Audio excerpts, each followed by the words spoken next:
this is a visible mending workshop to help people extend the lifetime of their clothing. It's visible because we are choosing colors that maybe do not match the original fabric, and so instead of it being a very discreet and hidden repair, it is something that is noticeable and potentially a conversation starter.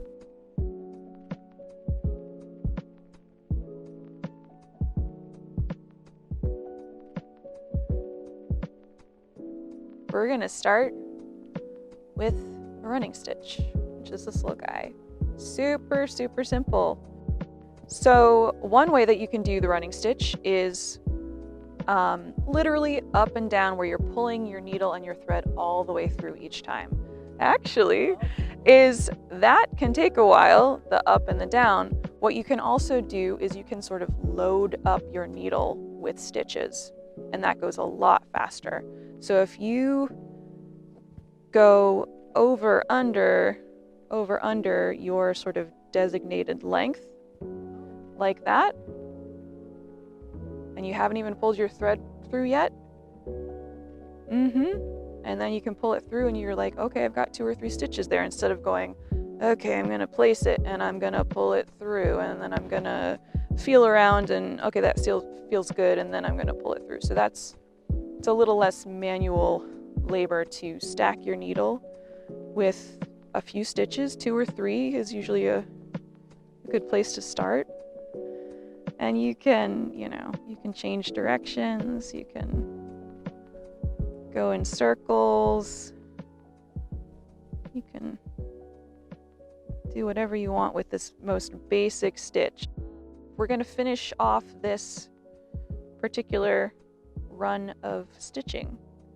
You go sort of back to your back side of your hoop, and what I tend to do is just take sort of as few threads as I can from my fabric,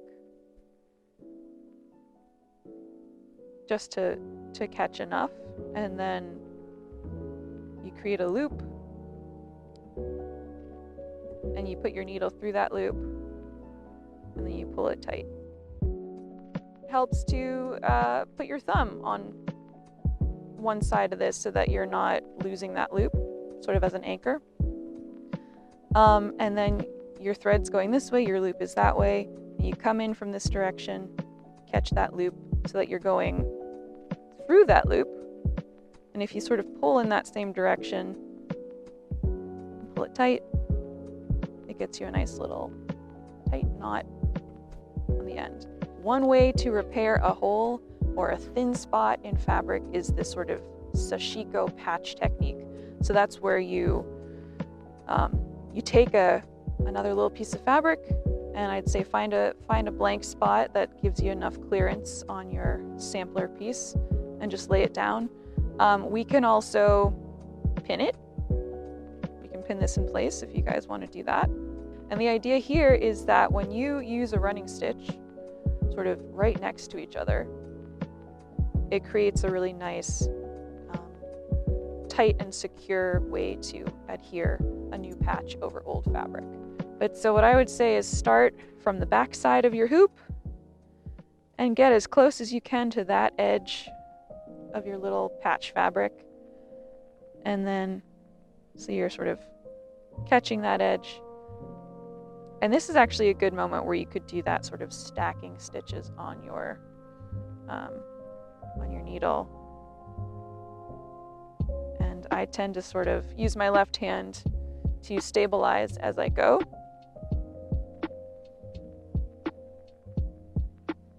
And you sort of can pull it through. And then the nice thing with the Sashiko patch here is you can just sort of, when you reach an end, go through to your back side of your hoop and then sort of jog over to the next row. So it's not like you have to finish off on the back. You can just kind of go down one row, hop over, and then go back the other direction for the other row. And keep going till you run out of thread. And then at that point you can always bind off and get more if you need it.